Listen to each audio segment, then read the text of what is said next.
watching Breakthrough News, and this is the Freedom Side. Welcome, everybody. Good to be back with you here. We're into the new year this time, Rania. I am one of your hosts, Eugene Puryear, here as always, alongside my intrepid co-host, Rania Khalek. Rania, as always, great to be back alongside you. Always good to be alongside you, Eugene. Excellent. I'm glad to hear that. It's not getting old after couple years here of doing this show week in and week out. I don't think our viewers are thinking it's getting old either. Hopefully not, but we're going to do our best to have another great show for you here. Keep it fresh, keep it live here on the Freedom Side. We've got a lot coming up for you, as we always do. I will remind those of you who are watching on YouTube, now would be a great time to hit the subscribe button.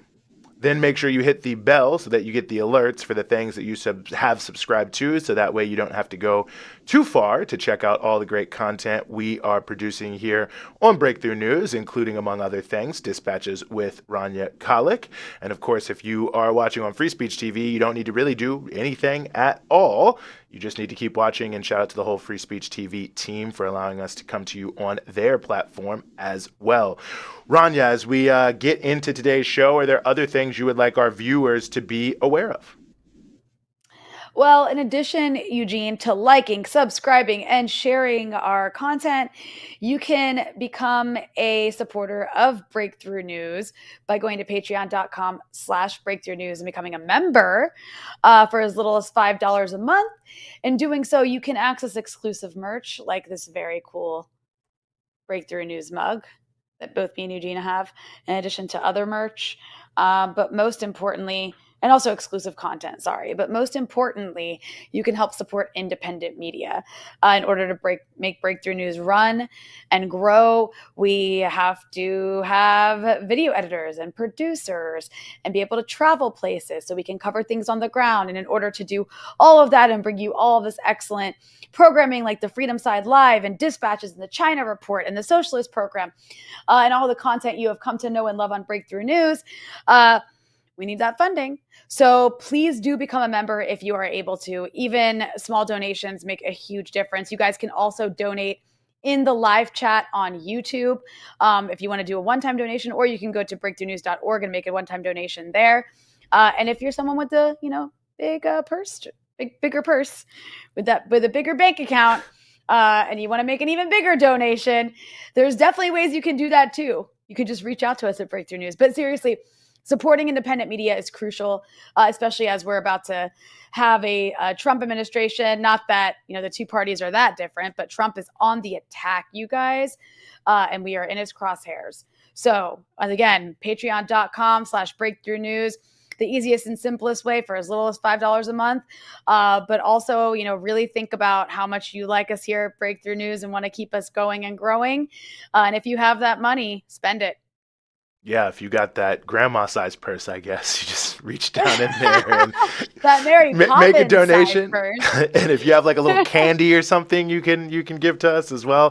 Happy to accept that too. But no, 100% agreed. Obviously, it's a crucial time. It's a crucial moment. Like I said, when everyone does something, it adds up to a lot. So you think that $2, that $5, that $10 doesn't make a difference. It absolutely makes a difference, especially when it's once a month and really helps us build the foundation. And a big shout out to all of our patrons throughout the years and our ongoing patrons now who have done so much work. And of course, everyone who, even if you don't have it, still does work to help us spread the word, let people know that we are here and that we have a lot of great programming and things people will be interested in. We're appreciative of all the efforts to help spread Breakthrough News. And we want to make 2025 biggest year yet. So the more you give, the more we can do. Well, Rania, this is, I think, our second show of the new year. Obviously, we are getting ready to go in just a few days here into a new presidential administration in the United States. There are many, many issues that people are wondering what exactly is going to happen as it concerns the Trump administration. One major issue, of course, is the war in Ukraine. Obviously, Trump has been relatively critical. Many within his coalition are very critical and think the U.S. should do everything it can to bring that conflict conflict to a close. So, and obviously many are very opposed to that in Congress as well. So one of the issues that I think is the most discussed and the most talked about in terms of what may or may not happen and what is happening there on the ground and what the reality really sets forth for us. So we are very, very honored to be joined here on the show by Glenn Deason, who's a professor at the University of Southeastern Norway and also the author of a book I've been digging into lately, The Ukraine War and the Eurasian World Order. Mr. Deason, thank you so much for being with us. Oh, thank you so much for inviting me on.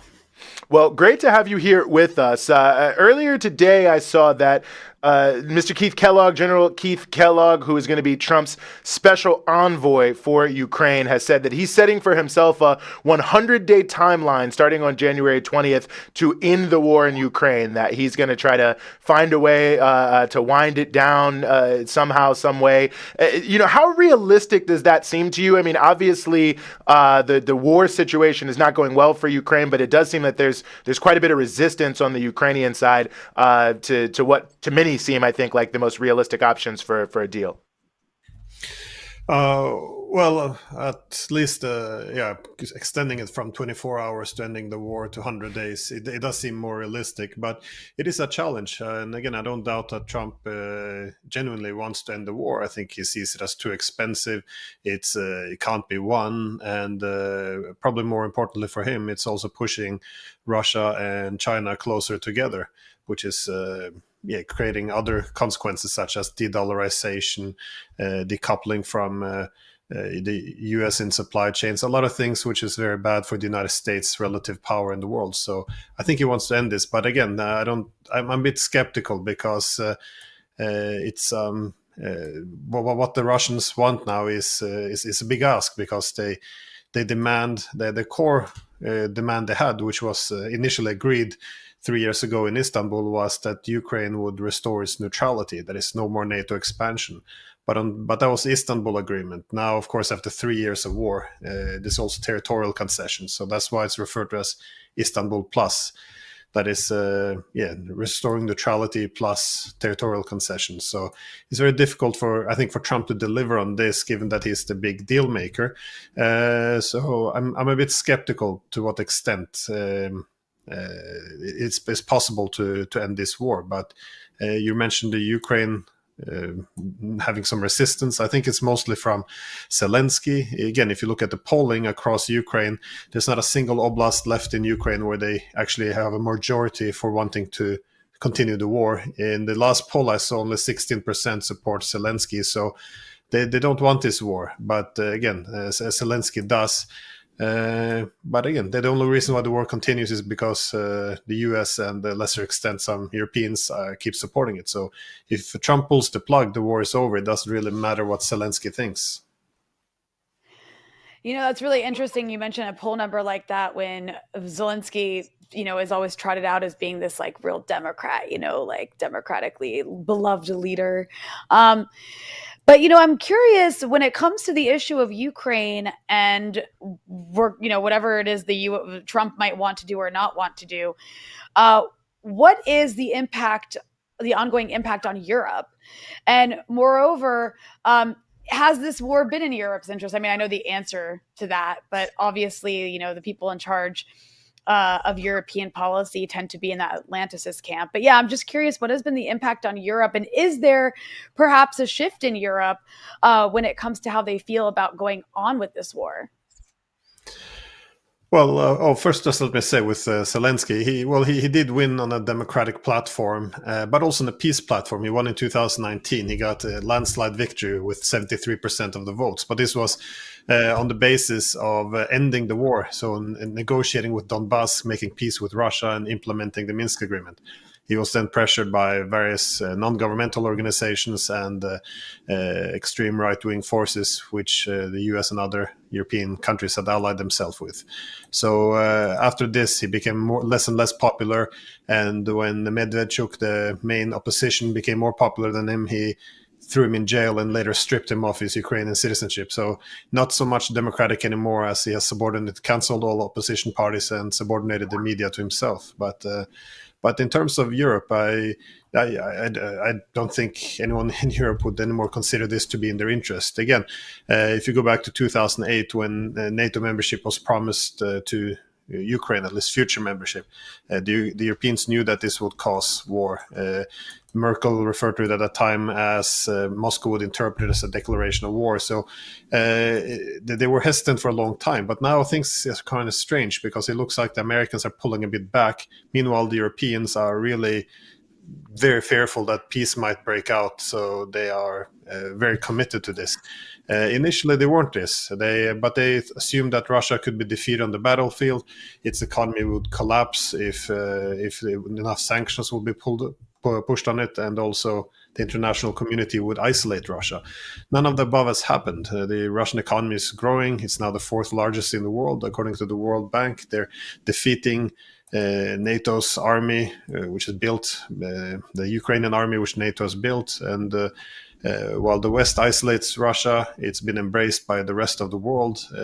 It's been leading BRICS now, so it's I think it's gone very bad for Europe. And as the former German finance minister recognized a few days ago, the sanctions have been beneficial for US, but they've been very harmful for Europe. So we're seeing now European industries deindustrializing, and it's not as if our political leaders are going to change their mind, but if you continue to stare the continent off a cliff, then after a while alternatives will come along. And we already see that the British the British government is on shaky grounds. The French, Macron is clinging on to power even after losing the election.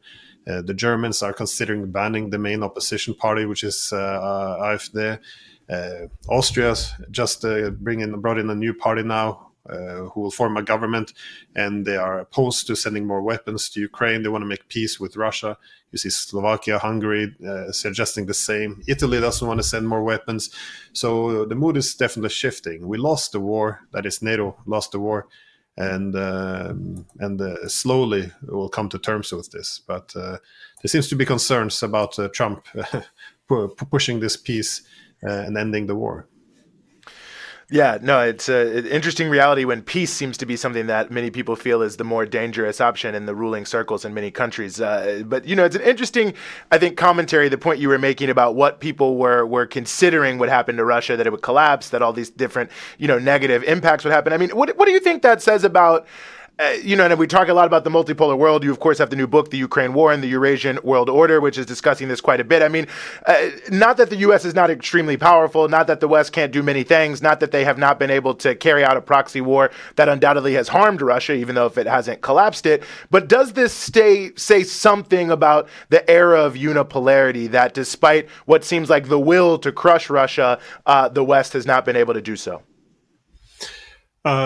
It suggests that unipolarity is over. And this is why I also refer to this war as being about world order, because keep in mind that NATO expansion, it came at expense of agreements we had for an inclusive pan-European security architecture. So this was all abandoned. So NATO expansion was all about instead constructing a European security order based on collective hegemony.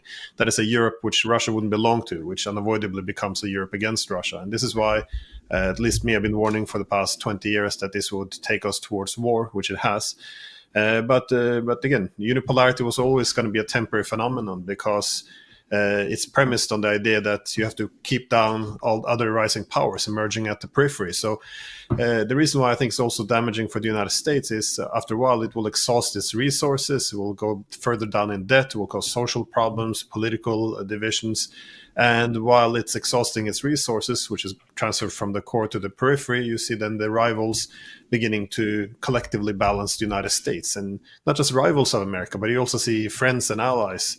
So Turkey, India, they're all joining in on reducing reliance on the dollar, American technologies, industries, transportation corridors, its banks, simply because they're afraid of secondary sanctions. And they see that the administrative power the US, as well as lesser extent Europeans, have had over the international economy is being weaponized to prevent the rise of rivals. And this is something everyone wants to overcome, which is why there's been such a demand for BRICS. So I don't think it's good for the US. It's not good for the world. I think everyone would have benefited from from the United States, which have probably take a more modest role. So, but again, the main thought behind this, the Ukraine war, as many leaders, political leaders have said, is if you can knock out the Russians, then we can focus our resources on countering the Chinese. But instead, we see that the opposite has happened. A new alternative economic infrastructure has emerged. A lot of these countries have gotten closer together, and yeah, we didn't achieve any of it. And now, instead of knocking out Russia and restoring the unipolar order, we see that it's only intensifying the speed in which we're transitioning away from unipolarity and towards multipolarity. So, Glenn, I'm curious, as we await this new Trump administration to come into office, what are the potential outcomes we could see, or the potential paths for the war in Ukraine? Obviously you can't predict exactly what's going to happen, but in terms of like forecasting, what can we maybe expect to see one way or another, if you had to, I don't know, estimate what's the most likely outcome? I'll put it that way. Well, I would assume that he wants to have a good deal, something that makes the United States also in a good position, and is not seen as simply selling out Ukraine to the Russians. So I'm assuming that he won't necessarily end the war right away. Indeed, if you cut off the Ukrainians completely, then you don't have much bargaining power when you sit down to negotiate with the Russians. But I think it's going to try to push more of the responsibility, that is the weapons and the finance, over to the Europeans, effectively say, this is your mess. America has more important priorities, so primarily pivoting to Asia. So I think this is where it's going. I think the Ukrainian army is disintegrating faster by the day. Things are really going poorly, but I'm not sure how much you can. My great concern is that he's not going to be able to negotiate a peace simply because it might be based on the wrong premises. I mean, for so long, both the Americans and Europeans have been talking about the stagnant front lines, and it's a stalemate. But this is not correct. It's a war of attrition in which you bleed adversaries dry before you take territory. We seem to measure everything in territory over here. But the Ukrainian army is collapsing. Once it's collapsing now, you see territories shifting increasingly fast. In the old days, 2 years ago, the Russians had to essentially bomb every single building to the ground before they could take a city. Now they're moving into fortified lines, which are unmanned effectively. So things are falling apart very fast. You're having huge desertions in Ukraine. More larger groups of Ukrainians are being surrounded in these cauldrons.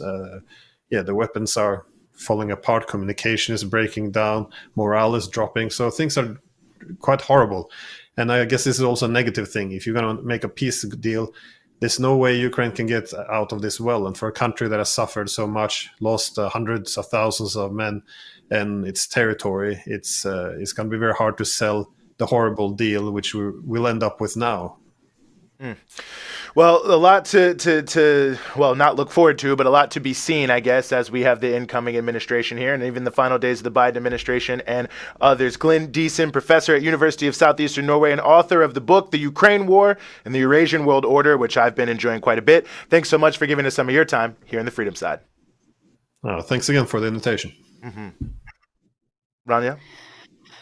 Well, Eugene... I can't believe this war is still going on, but it is, and I'm glad that we have actual experts we can look to, like Glenn, lovely guy.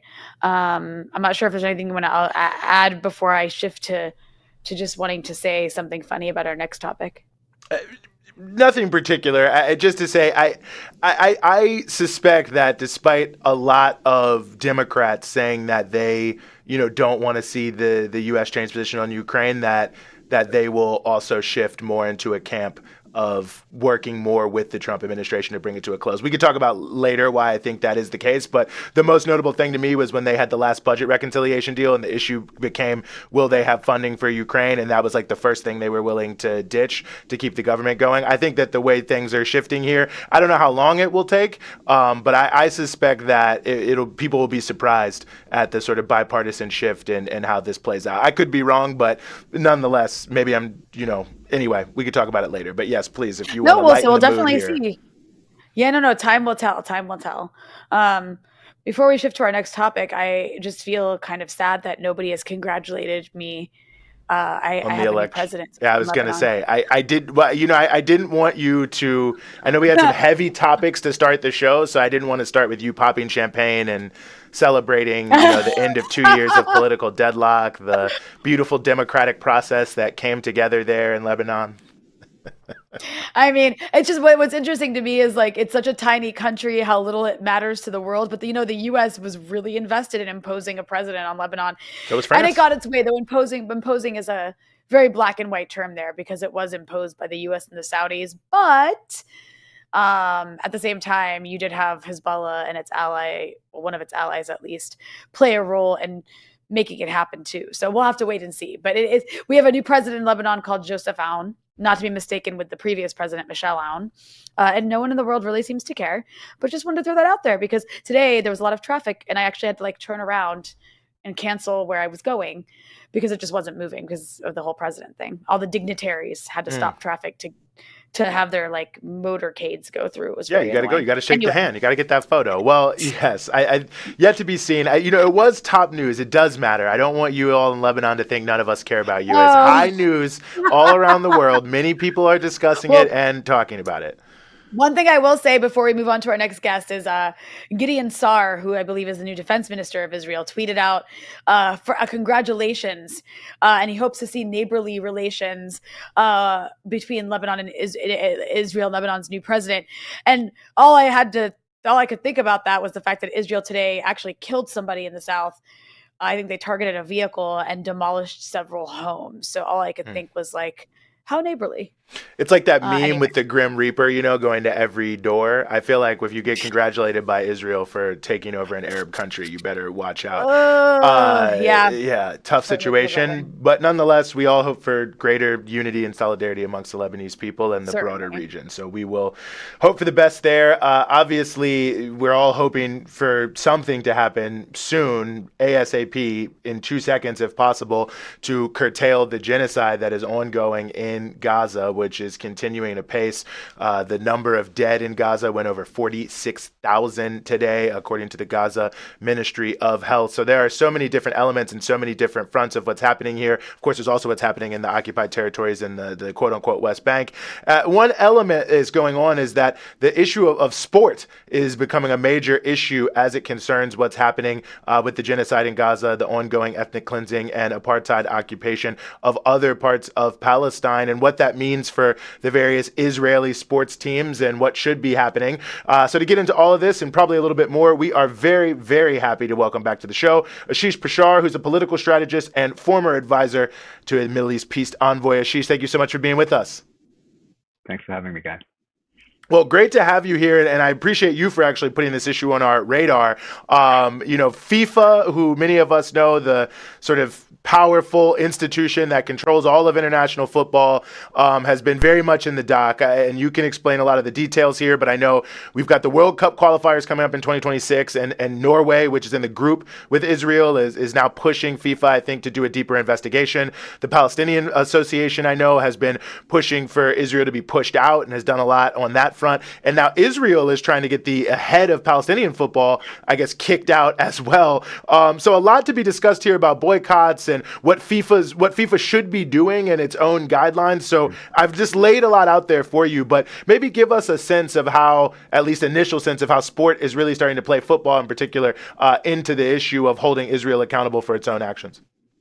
Right. So everyone always talks about sport being so important to revolution, like resistance and everything else, principally because everyone uses the example of South Africa, right? The South African apartheid regime was thrown out of rugby, football, and in that, the second biggest sport in the world, people don't really talk about here, cricket. Like these are huge sports for the apartheid regime, and they were boycotted, and that also then led to businesses saying, "Hey, no more visas for you."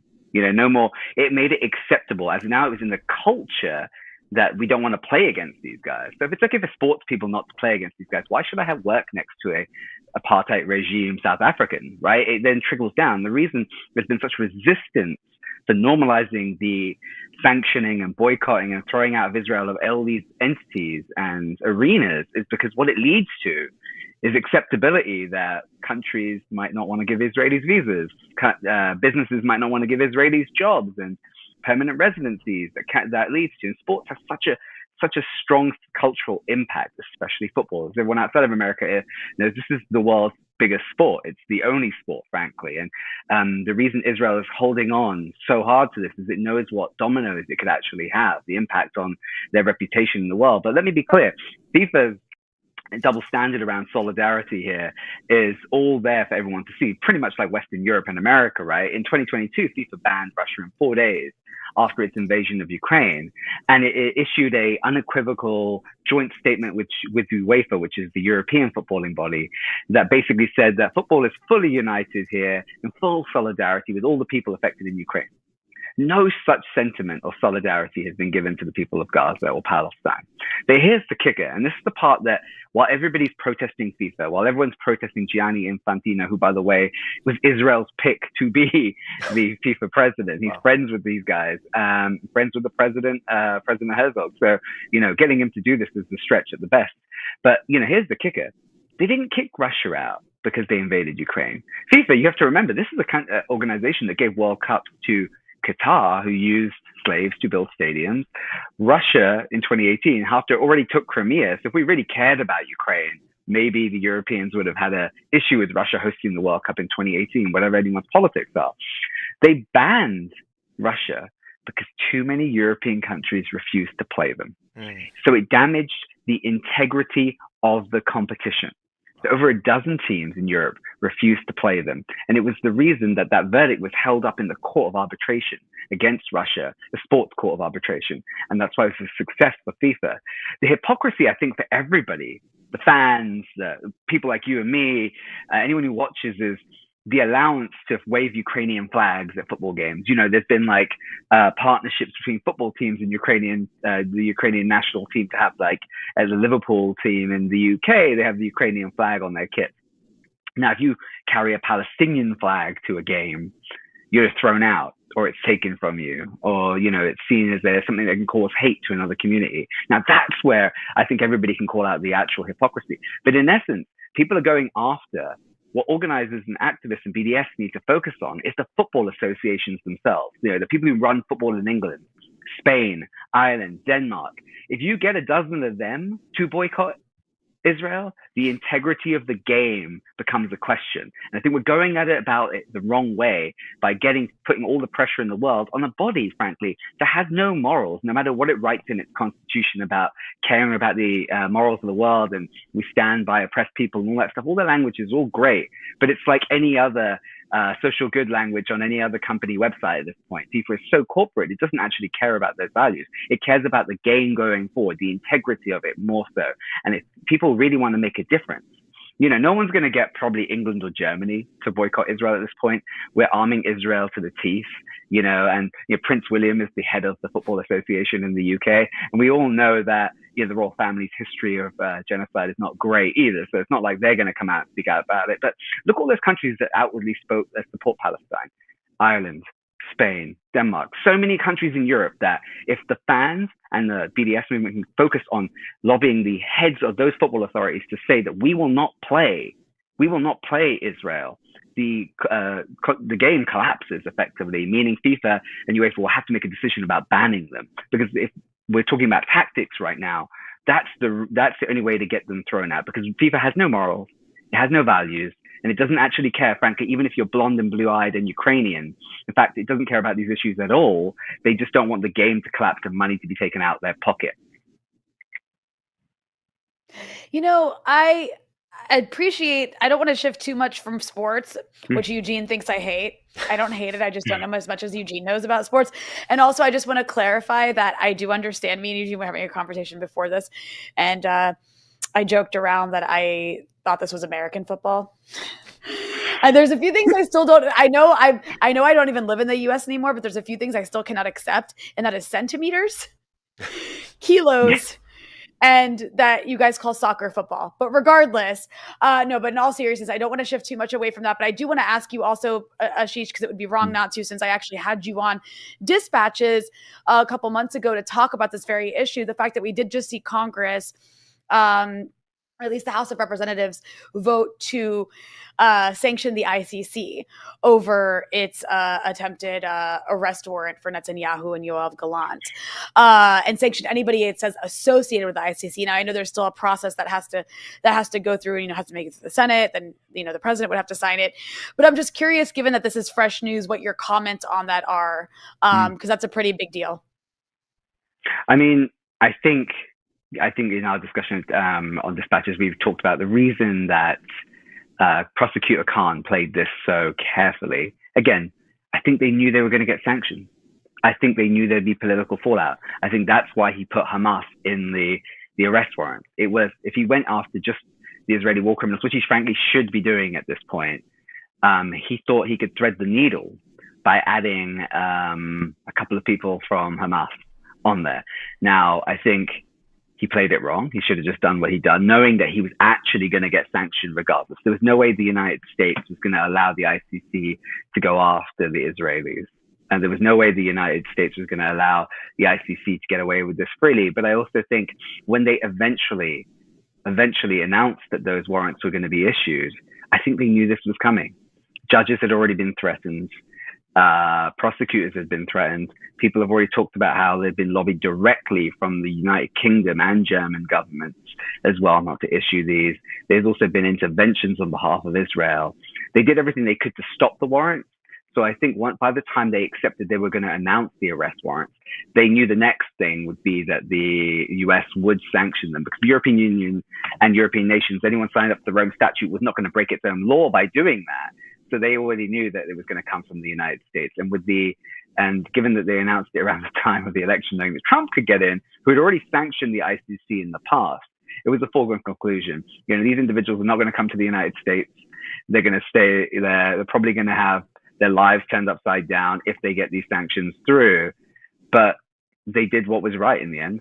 There's nothing else to say. In fact, they should be expanding these arrest warrants to deal with other members of the Israeli government. I could think of a few that come to mind already, like Ben-Gvir being one of them and a few other people, but they should also be going after all the occupation soldiers, everyone who's posted videos, every other organization that's out there doing. I know you've got another guest on about to talk about what's been going on in Brazil, but I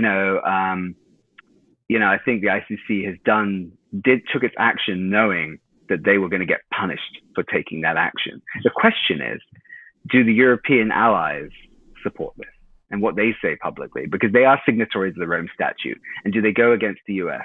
The other thing that's giving the Europeans a bit of room, I think your previous guest might have touched upon this, is Trump.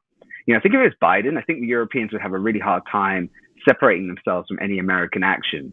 But given this is going to happen probably more formally in a Trump term, I think this goes, well, the crazy guy's in office, and we don't really support action against the ICC. We honor the ICC. We believe in it. It's our international court, and we support its rulings, and we think this is horrible. We're against it. They won't do anything about it, but they might morally stand out there and say, well, this is someone who doesn't believe, he's solely focused on America, and he doesn't believe in our alliances, doesn't understand our court. And they'll probably try and throw it under Trump and Johnson and blame the Republicans, rather than acknowledging that, frankly, this was already threatened by the American administration right now, by Secretary Blinken and his department, that they would go after the ICC. So that will all disappear. The Europeans will use Trump as their out, really. No, I think that's a very good point. And you spoke to this a little bit, but just before we close here, in a way, I want to maybe connect the two issues and what you were saying. I mean, it feels like that makes things like pressuring football associations not to play against Israel, what we have seen in Brazil and other efforts to hold IDF soldiers accountable, like that all these efforts actually become more important, because we really can't expect that much from a lot of these large countries and institutions. Maybe they'll do the right thing, maybe they won't, but that sort of grassroots level of accountability and pressure, takes on almost extra importance in these kind of scenarios. I also will say that we all know it's a genocide. The ICC have kind of agreed it's a genocide. The ICJ provisional ruling, opinion said it was one. UN experts, genocide scholars who are Jewish and Holocaust survivors have said it's a genocide. Israeli and American feelings on this aren't facts. It's really time for international human rights lawyers to pull a finger out and step up and skip the ICC. Quit waiting on this final ICJ ruling. We don't need it to do anything here, right? Take the model from the Hind Rajab Foundation, take the model from Brazil and apply it to everyone involved in the genocide. They can use international law, they can use the Rome Statute or their own anti-terror and war crimes laws that these countries all have embedded in their own constitutions and their own laws that have nothing to do with international law. And they can go after everyone involved in this. And this isn't, the Brazil thing that you're going to talk about isn't the only thing that's happened. Judicial systems in Morocco and South Africa have already said they're looking into dual citizens who've taken part in the genocide, and they will make arrests if they can get evidence to show that they partook in them. But also, there's always been people holding back about going after the architects of this genocide. The Bidens, the Blinkens, the Sullivans, and the Getz, that they have diplomatic immunity, they're in government. I want to put this date out there, Jan 21. Everyone on that list is not protected by diplomatic immunity anymore, including former President Biden. While the U.S. Supreme Court has ruled that presidents can't be tried for things they did in office, that doesn't mean they can't be tried in other countries for what they've done on international soil, their actions, their weapons they've supplied, the money they have, frankly, the starvation they've supported can be held up in any court in the world. And I implore international lawyers to get on with this now. The evidence is there from the ICJ submission. The evidence is there from the Hind Rajab Foundation. The evidence is out there from multi cases being submitted right now. By the way, the Israeli government has literally said everything they're going to do. The intent, which is always the hardest thing to prove, is not difficult to prove in this case. The US has sent more money and weapons to Israel than any other presidency ever in its history to any other country, right? Including funding things like the wars that they've partaken in, like the first Gulf War. So the United States, all the evidence is there for us. I want, like international lawyers, to file these cases in courts across the entire globe against these individuals. Make no country safe for these war criminals to visit or reside in after this, right? And look, we all know that judges might throw some of them out. But if you file 100 of them in Europe, 1 or 2 of them are going to stick. That's, I think, a great point. And as always, Ashish, we are very, very honored to have you here on the show and help us sort through all of this. And we'll be looking forward to having you back soon. Thanks so much for giving us some of your time here in the Freedom Side. Thank you. Mm-hmm. Anything you want to say, Rania, before we can move on-ish on a similar topic? But please. Well, I feel like it's good to actually move on because it kind of like piggybacks off of everything we were just talking about. Yeah, no, I agree for sure. I agree for sure. Sorry, I'm cutting you off, but since you said it was good to move on, I'm following your orders. Please. I think that obviously, maybe not obviously, I think a lot of people probably have seen in Brazil and other countries there have been efforts to hold some of these soldiers who have been involved in these war crimes in Gaza accountable legally. It's been a big story in different places. We are very, very honored to talk more about this, to have with us Haroon Raza, who's the co-founder and legal counsel for the Hind Rajab Foundation and the March 30th movement that have been working very hard on this. Haroon, thank you so much for being with us. Thanks for having me. Well, it's great to have you here. And, I always assume maybe everyone has heard about this, but maybe people have not heard about this. Describe what you all are doing in countries like Brazil, looking to hold people accountable for, the documented actions of what they've done vis-a-vis the ongoing genocide in Gaza. Well, we've been busy since, let's say, October 2023 with various cases in the Netherlands at the ICC level, throughout the world eventually. And the first ever, as far as I know of, the first ever instance of a judge issuing an order to investigate an Israeli citizen outside of Israel, an IDF soldier, was given 1.5 weeks ago by the Brazilian judge at our request by our external lawyer in Brazil. What subsequently happened was he then fled to Argentina, where we had a lawyer ready, who had already submitted cases against 2 other IDF soldiers who were there on holiday. And we broadened that scope, and then he fled to Israel. But that doesn't mean we're going to stop pursuing him. We've been pursuing IDF soldiers, IDF criminals, I should say, since December of 2023 specifically, including in the Netherlands and in other jurisdictions. And as your previous speaker just said, we've been doing it around the world, so including at the ICC level, at the local level as well. So in France, Belgium, the Netherlands, Brazil, Argentina, Sri Lanka, Thailand, and many, many more countries. And we are just getting warmed up. I mean, I think the gravity of what you're doing is so big, is so great. The weight of it is so great. And I think it's easy for people to get sort of to fall into despair and defeatism about everything that's happened, because there's still a genocide ongoing, right? The Israelis seem to just have expanded territory, and they're threatening, the ICC is being threatened with sanctions by the US on Israel's behalf. There was the ICJ proceedings that seem to kind of have gone nowhere at this point. So I say all this just to say, I think it's really important these legal avenues are still, that you all are going after these legal avenues still till now, because eventually there are ways that they can actually work. And you can see that the Israelis are quite frightened of this. I mean, I saw recently that they're telling their soldiers to now blur their images, which I think is quite interesting.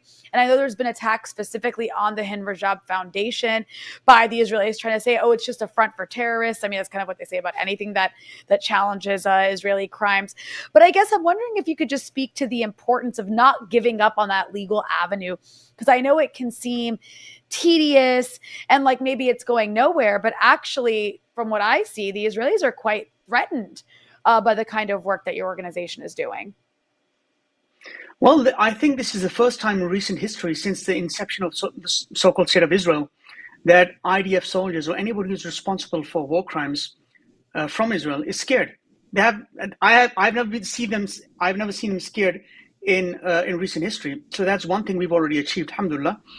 The other thing is they are threatening us directly. For example, our chairman, the Abu Jaja, received a tweet. So it's called X now, I guess, right? Yeah, X tweet.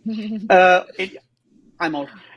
In which the Israeli Ministry of Minister of Diaspora actually literally said something like, human rights activist, watch your pager. Literally. So these are direct death threats. And I mean, I've been receiving threats for a long time, so has he.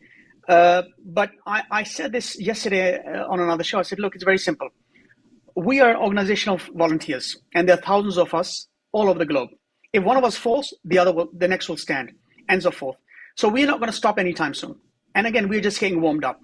We have a 1,000-man IDF complaint at the IC level, with 1,000 individual identified IDF soldiers by our investigative team, with 8,000 pieces of video and photographic evidence, which we've also sent to 10 different countries via the embassies in The Hague.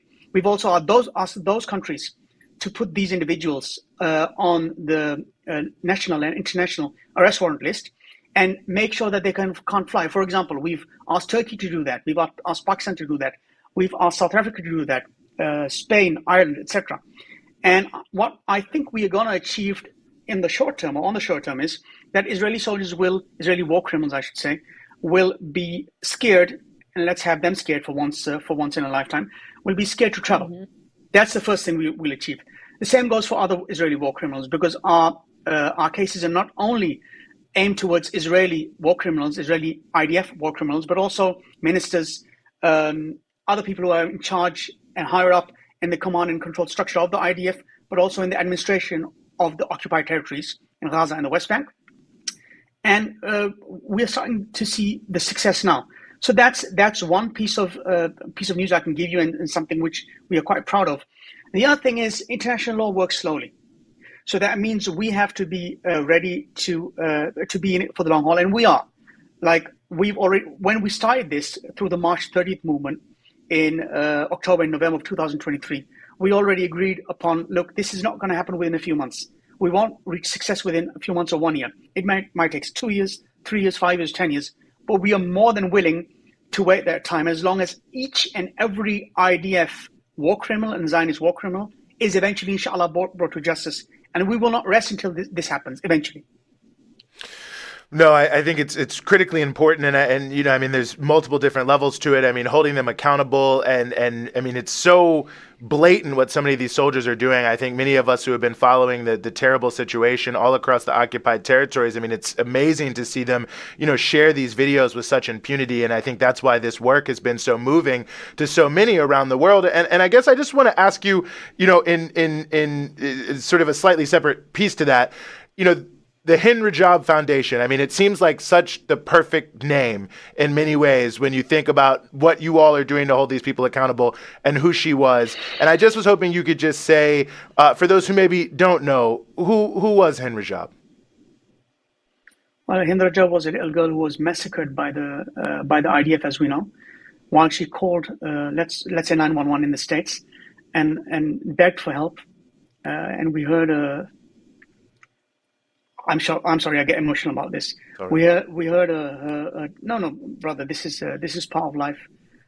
We heard a voice, and we heard what she was saying. She was begging for help, and eventually, when they found her, she had been hit by, I think, 355 bullets.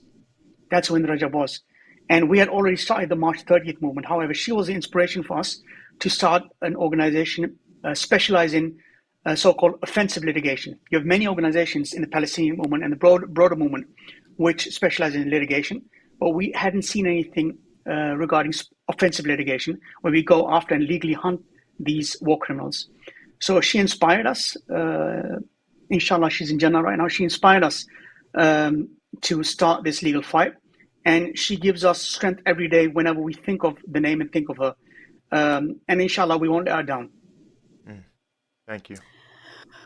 Haroon, I appreciate you sharing that. It is a horrifying story, and sadly, one of the ones we know about, because there's probably so many other versions of Hind Rajab's story that we haven't heard, given just the amount of destruction and murder we've seen in Gaza. And one interesting and I think horrifying and modern aspect of this genocide that makes it unique because of the time it's happening in is the role that Israeli soldiers posting their crimes on social media has played in exposing themselves. So I'm just curious if you could speak to that, because that has actually helped fuel some of these cases, right? The fact that, this is a society so high on genocide and hate and, just a drive to exterminate Palestinians and celebrate it, that they're TikToking about it and posting it on dating apps. And I mean, just really disgusting stuff. But how has that played a role in making legal cases against these war criminals? Well, this is the main evidence and proof that we've been saving during the past 1.5 or 1 year. And they've made our work quite easy, because all we have to do is our investigative teams are watching them 24 hours a day or nearly 24 hours a day in different jurisdictions. All we have to do is save all the information, save it in a proper way in which metadata is saved as well, audit chronologically, look at what they've been doing, and just look at the Rome Statute and or local legislation, translate that into a complaint and lodge it. So it's quite easy. And the funny thing is, when the IDF, I think it was about 2 weeks ago, woke up about what we were doing and got really worried, all they said is, they didn't say stop committing war crimes. They didn't say that. They said, stop posting it. So that's extra fuel on our fire, giving us much more legitimacy, because they've been doing this in secret long before social media, from 48 and before that. They've continued to do it now. And now they have no excuses whatsoever, because their own words have given us much more evidence and proof regarding their culpability and their motive to destroy the Palestinian people. So it just makes our life much more easy, even on the national court level, as well as the IC level. And there's no lawyer in the world who can come to me or come to any court and persuade the judge that, look, this evidence which these people have volunteered themselves isn't evidence that can be used. It can be used, it's admissible, and there's no problem whatsoever with that. So it's made our life easy. It's made their lives a living hell, inshallah. And the other thing is, they think now, that's why I heard, I think this week, that by removing the stuff, it'll disappear. It's 2025. We're living in the digital world. We have saved everything, and not just us, many other brother and sister organizations who are working alongside with us. We have everything on everyone.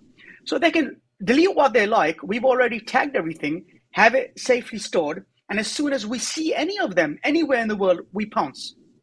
Just today, this morning, we launched it's just been published 1 hour ago. We found one in Sweden, one of these IDF war criminal animals, and we pounced this morning, very, very early in the morning. We submitted the complaint, and we just published, I think, 2 hours ago regarding this person. So I call upon the government of Sweden and the public prosecutor's office of Sweden to move very, very quickly and to arrest this individual before he runs away to Israel. Haroon, I think that, every day the work you all are doing at the Hind Rajab Foundation and the March 30th movement is capturing many, many people's imagination. For those who are out there who are wondering where they can find out more about your organization, perhaps find some way to assist, where should they look? HindRajabFoundation.org, and you can fill in the form and become a volunteer, because we are, again, a volunteer organization. We are doing this all fi sabilillah. We're all doing it for human rights and for our brothers and sisters over there. And we'll contact you as soon as possible. And again, there are a few thousand of us all over the globe right now. So join our family and let's fight for justice, inshallah. Haroon, it's been an absolute honor. Haroon Raza, co-founder and legal counsel for the Hind Rajab Foundation and the March 30th movement. Thank you so much for giving us some of your time here in the Freedom Side. Thank you for having me. Thank you. Bye-bye. Rania. Wow, Eugene. I mean, I think it's incredible that I love that he framed it as offensive legal cases or legal battles. I think it's really important this is happening, and we should not dismiss.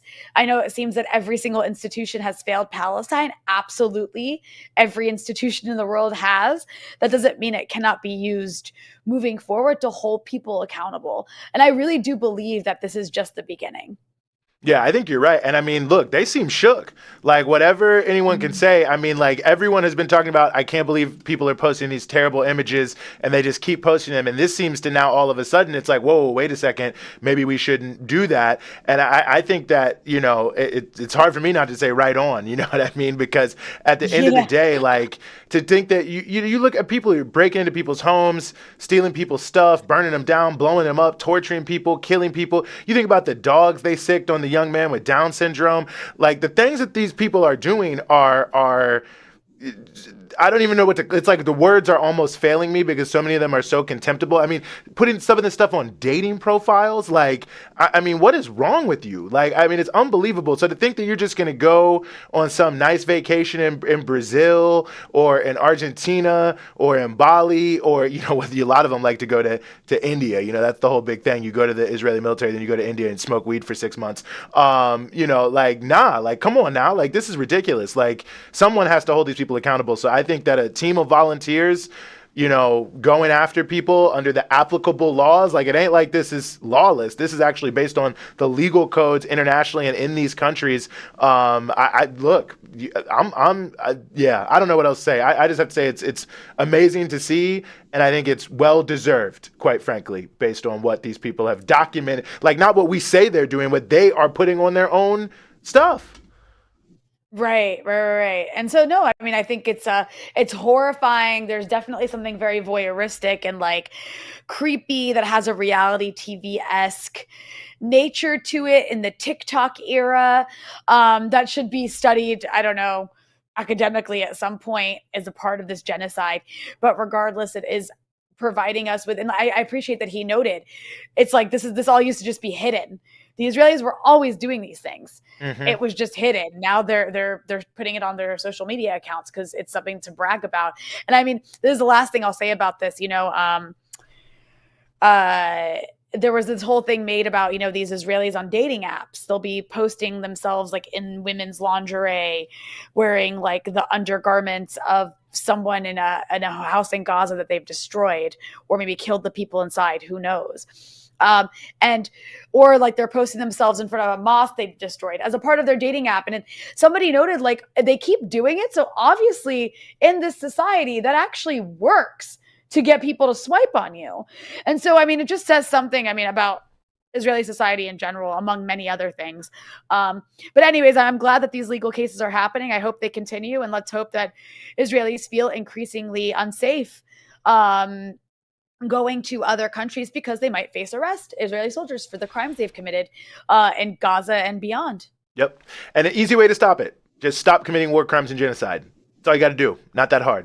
But nonetheless, here we are. Well, we want to turn to another important story. As I said at the outset of the show here, a lot of people wondering what's going to be happening with the new incoming Trump administration. U.S.-Mexico relations right at the heart of that. A number of different sort of war of words things have already happened, but could be leading up to some more serious moves by the U.S. government aimed against Mexico. As always, we are honored to be joined here as we continue the show by Kurt Hackbarth, who's a writer, journalist for Jacobin Magazine, and also the host of the Sobering Rania Mexican Politics podcast. Kurt, thank you as always for being with us. Thanks very much, guys. Happy New Year. Well, Happy New Year to you. Great to be joining you, Kurt, by the way, from America Mexicana. This is right. Our new country here. But, it's I guess I kind of want to start there in a way, right? Because it almost feels like, the bellicosity of Trump against any country in the world, that a lot of what he tries to do is just bully people in American politics as well into submission by having this sort of outsized thing. But I have to say, Claudia Sheinbaum has given as good as she's gotten, if not more. And from the very first sort of ridiculous set of taunting is not just throwing back haymakers, but laying out serious arguments in response. And to me, that just says something about the Fourth Transformation and the Fourth Transformation Project, that she is not rolling over. Mexico is not rolling over. They're saying, you want to come for us, we're going to stand up for our own people and what's right. Yeah, that's absolutely right. And we saw this, first of all, when Trump initially threatened tariffs against Mexico, and President Sheinbaum came out with a very firm letter that actually got a lot of traction in the United States, which was great to see, right? Where she laid out that, if you do tariffs, we'll have to do tariffs in response. We'll all lose. But remember, the drug consumption problem is on your side, and we have to, suffer from the weapons that come in from the U.S. to Mexico. And, the dead bodies are ours, right? So, Americans can be putting everything they want down their throats or up their nose, but it's the Mexicans that put the dead bodies in this, right? So I think that was a really good kind of opening salvo, in a good way, because as you saw, Trump shifted away from talking about Mexico after that letter and started attacking Canada in his really, the classic bullying way. Trudeau had his ridiculous moment of going down to Mar-a-Lago, to try to, plead his case, and a few weeks later, he's gone. He's out of office. And I think that was a really interesting contrast between, the Canadian response, acting like a vassal state, basically, which is actually what López Obrador called them at one point, former Mexican President López Obrador, and the very firm response by Claudia Sheinbaum. Now, a few weeks later, Trump is back at it again with this whole idea that Mexico is run by the cartels and he's going to change the name of the Gulf of Mexico to just stupid stuff, Gulf of America, just to try to grab headlines and blah, blah, blah. So how do you respond to something like that? Do you get angry? Do you, respond kind of, viscerally, which is exactly what he wants? Or do you do what President Sheinbaum did again, yesterday? Break out the map. This is where Mexico was before. America Mexicana's got a great ring to it. Why not go back? I mean, I laughed out loud for real when I saw that clip. I mean, even CNN enjoyed it, by the way. You know how the mainstream media is not huge fans of the Morena party in Mexico, but even they were like, oh, watch her, take a dig at Trump. All that's to say, we do have this incoming Trump administration, Kurt, and there are apparently plans to invade Mexico. We've heard in recent years the right-wing, the Republican Party, very important members in the Republican Party advocate for even bombing Mexico. Of course, they use the drug cartels as a reason for doing that. They throw in China and fentanyl factories, and other mainstream liberal outlets have played into these fantasies as well, like the New York Times. So I'm just curious, as we await the Trump administration to enter office, what are the expectations here of what could take place? Because it kind of seems like they're pretty set on some sort of U.S. aggression towards Mexico, invoking the drug cartels as the reason, but we know there's actual reasons behind it that have nothing to do with that. Sure. So, I think we have to always work to separate the rhetoric from the reality with Trump, right? Because Trump tries to intimidate with this whole kind of constant verborrea, like they say in Spanish, the constant verbiage, right? So it's all, Canada and then Greenland and then the Panama Canal and then this and that, let's remember, this is not the United States that it was even in Trump's first term. This is the United States. It's in a much more multilateral world. This is the United States, which is, within its proxy wars in Ukraine, its genocide in Gaza. It's trying to provoke a war with China, within the next couple of years. It's loaded its government with China hawks, right? It's a government that's it's a country that's much more indebted, and a whole series of things. Obviously, the small reputation the United States had left on the world scale is gone because of Gaza, right? So, this idea that they can just, in such cavalier fashion, go in and invade Mexico doesn't really correspond to the reality, despite the wet dreams of some of the Trumpers, right? And I think they'll realize that they're dealing in Mexico now with a very unified society against any kind of U.S. aggression. Claudia Sheinbaum has a 78% approval rating in the latest polls, compared to, the U.S., where half of the country hates Trump, or Canada, which just, ejected Trudeau. Mexico's in a very different situation now. Now, that's not to say that the U.S. may very well not try something.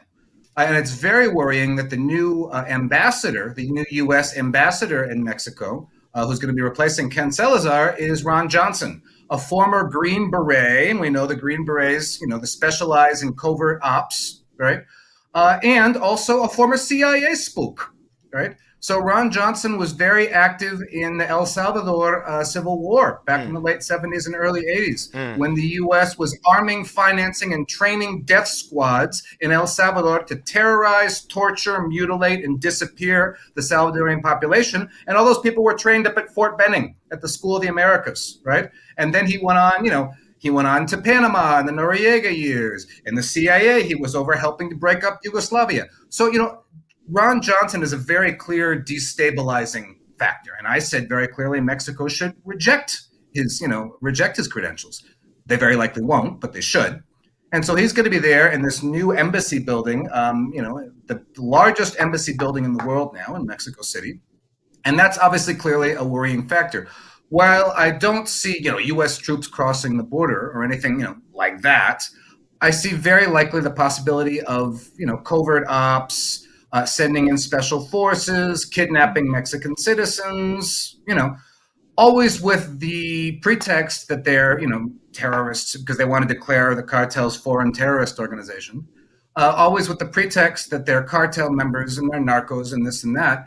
But once they start kidnapping Mexican citizens, where do they stop?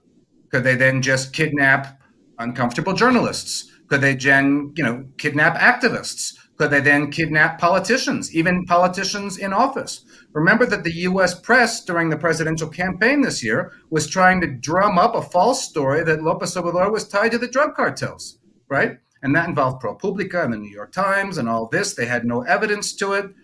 But, just on that basis alone, you could see some wayward Trump, bureaucrats, trying to, whip up some kind of kidnap plot, right? And we know that the United States does this because we know their whole third country rendition program that existed for years, going back to Clinton and Obama, going into countries, claiming people are terrorists, whisking them out of the country, and then taking them to third countries or Guantanamo, where they languish for up to decades, and then, in many cases have to be released for lack of evidence, right?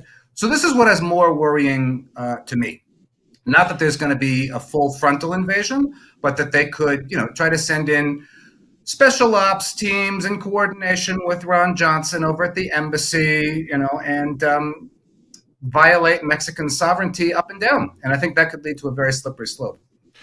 No, I think that's a great point. And, listen, it's why it's great to have you here and why it's great to have your articles and the podcast that you also do, because, the manufacturing consent element of this feels so important in the regards of what you're saying to these sort of, what they call gray zone type actions. Obviously there was the New York Times fentanyl thing, which you previously had mentioned about the drug cartels. One thing I'll add to that, even though not everyone has seen this because it's on Paramount Plus, but this show Lioness with Zoe Saldana, which is, obviously she's huge. Morgan Freeman's in the show. The whole second season is just U.S. special ops into Mexico under the guise that Mexico is controlled by cartels. Now, of course, people can say that's fiction, but you start to put all these things together, the way this sort of, and who knows what's happening behind the scenes and who's paying for this, all these different sorts of things.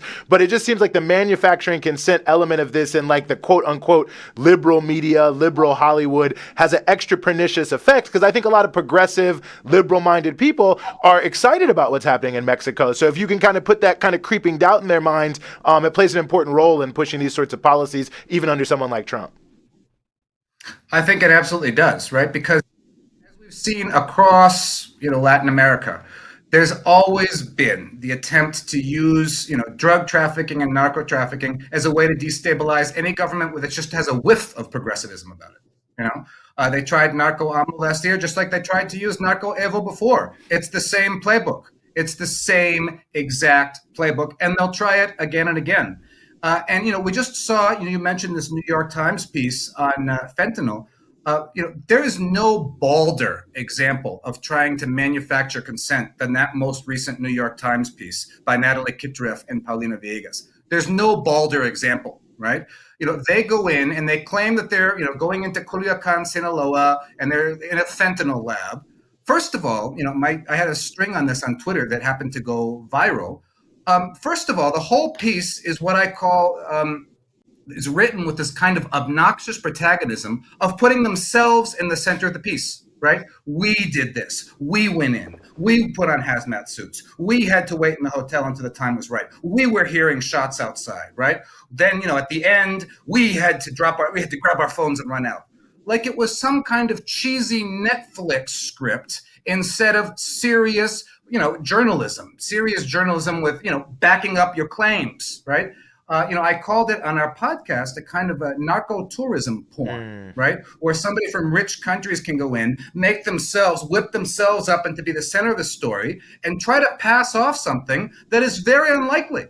What they tried to pass off is that these people were cooking what was supposedly fentanyl with no protection whatsoever, with no protective equipment, no masks, knowing how toxic the fumes are for that would knock you out in a question of minutes. But they would have you believe that just with a bandana, that they were, they had developed an immunity to this, some kind of magical immunity to this. Now, if you're going to make such a fantastic claim, you have to back it up somehow. Back up that that's actually humanly possible, right? Because earlier in the piece, they had said that the lab they had been working in originally had been raided, so they had to kind of improvise a lab just in a kitchen. And this, provoked all kinds of laughter and memes in Mexico that they're, in a kitchen with hot sauce and open beer cans, and they're, cooking something up that looked like atole, the classic Mexican drink, So people in Mexico are like, watch out, my grandmother's making pozole out on the porch. The New York Times is going to come and raid us, Oh, my grandmother's whipping up something for New Year's. Oh, here comes the New York Times in their suits, right? I shared a clip from E.T., kind of in that same vein, that scene in E.T. when they kind of go in the house with their suits on, kind of, right? So it's like, it's funny, but it's really very colonial, isn't it? This idea of rich person journalists or rich country journalists coming in with their, hazmat suits into a Mexican kitchen and trying to make a me show out of it, and trying to claim that something's happening that may very well have not been happening. Because the precursor chemicals that they mention in the piece are the same precursor chemicals that you can use to make meth, for example. So was it a meth lab, right? That's the question. And so I put in the string, just to conclude on this, we've been here before. There's Jason Blair. There's Judith Miller with WMD. There's Emmett Schwartz with the October 7th rape stories, right? Is this another one of those? Looks damn well like it is, right? They're trying to manufacture consent, making up a story about fentanyl to, open the door to a Trump administration intervention. Because if it's that easy to make fentanyl, anybody in any kitchen anywhere can make it. So what's the need to then point the finger at Mexico? The story kind of nullifies itself in that respect. Yeah, it's really incredible the way that works. Real quick, Kurt, before I have to wrap with you here, I wanted to also ask you. I mean, all this is happening as Mexico has this new leader, Claudia Sheinbaum. It's so historic, this woman president of this massive country. I'm just curious. She's been in office for less than a year now, and how it seems like she's, it seems like she's done. At least she's quite popular so far in Mexico. And I'm just curious how it's going with the sort of progressive agenda that she wanted to continue after AMLO.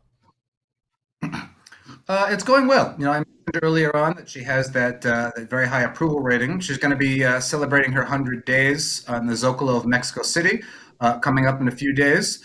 Claudia Sheinbaum said very clearly that she wants to build the second floor on the fourth transformation. So there were all these people who said, oh, you have to make a clean break with AMLO and show you're your own person. And she said, no, we're part of a movement here, and this is going to be a continuation of a movement, but with, my own accent on things. So just for example, Lopez Obrador, rolled out the 65 and over universal senior pension. Claudia Sheinbaum is going to drop that down to 60 for women, and that's already underway. So now women who are 63 and 64 can get their cards and start, collecting on their pension, right? She's also rolled out a program for door-to-door healthcare, right?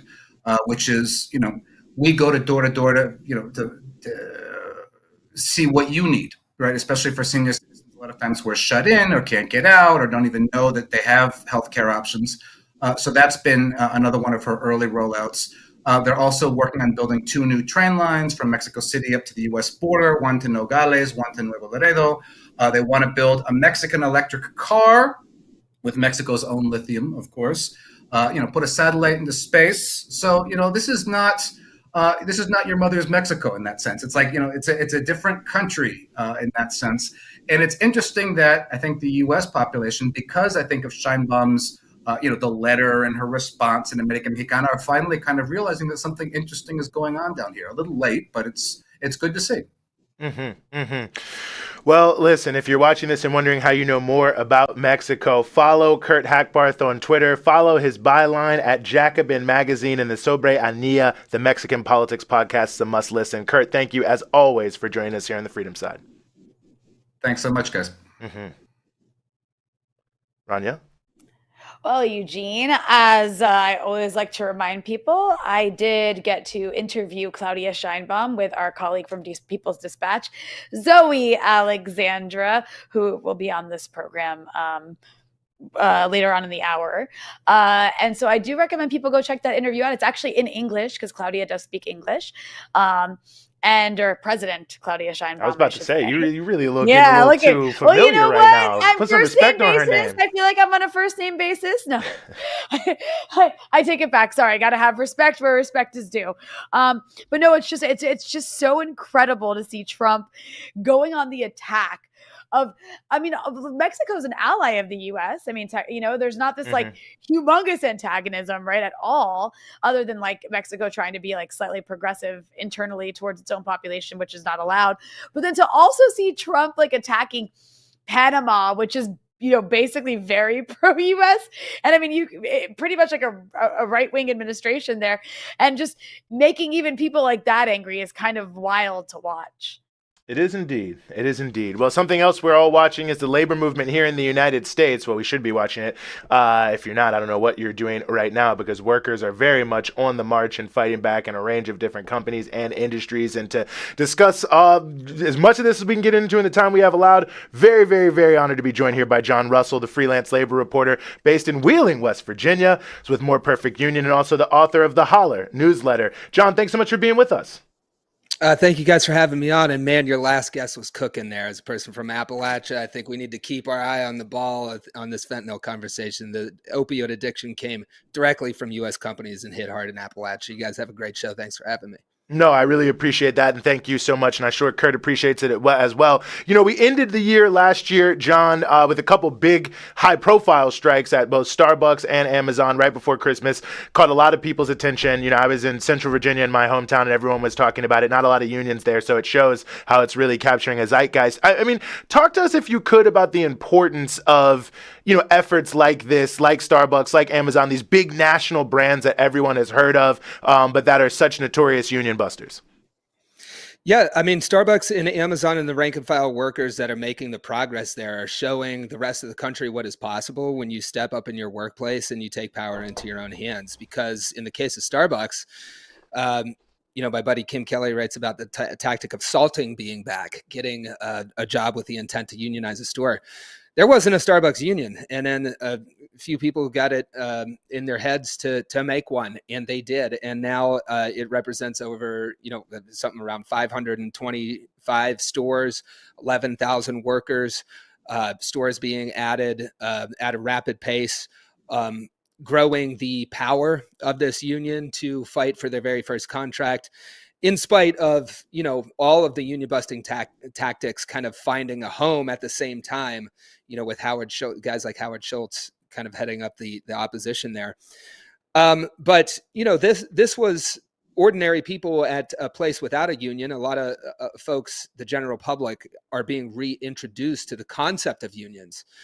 And it's, at Starbucks and Amazon and these new unions taking place, they're showing us it's not just white guys in hard hats. This is anybody, anywhere. It can be two people at any workplace that join together and go through the process to make it happen.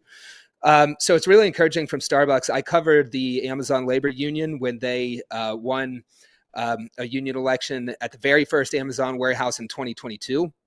This year, we saw them join up forces with the Teamsters as a way to significantly multiply their resources. The end of the year culminated with one of the biggest strike actions we've ever seen against, the modern company store of our time, Amazon. Important things are being won there, even as they're coming up against intense opposition, like recognizing Amazon as a joint employer of all of the people working in their service networks. So it's really rank and file members across the American labor movement that are showing us that a union is for everybody. Anybody can do it. And that is the most direct way to combat all of the failures of short-term electoral politics, whether that is a second term of Donald Trump or, pick any number of blunders from the Democrats, which I hope we can get into, like handing over control of the National Labor Relations Board 2 years earlier than it had to be, or failing to reappoint Lena Khan as chair of the FTC and leaving that decision to Donald Trump. When people are out there hungry for political representation and they see both parties failing them fantastically, what you can hang your hat on going into 2025 is the American labor movement, and there's plenty of evidence for that. Mm-hmm. John, I appreciate that you said all of that. And I want to ask you, moving aside to like the way the media treats this stuff too, because I do notice, it does get attention when there's negotiations in like the new Starbucks union. It does get attention when Amazon union is negotiating. It does get attention when you have these people at these diners organizing and unionizing and pushing for higher wages, hotel workers, the longshore workers, and I could go on and on of all these things that have been happening over the last few years, but it's always framed by this obviously very capitalist media that pushes a ruling class narrative in this way where it's like everything is so isolated. Like these are all just single things happening here and there, but don't try to, thread the needle. And so I'm just curious, in reality, is there a threading of the needle we should be seeing here? Because it does seem like there's been almost like an explosion of labor activity in this country after, of course, decades and decades of attacks on unions and, this growing gig economy that's made it even more difficult to organize.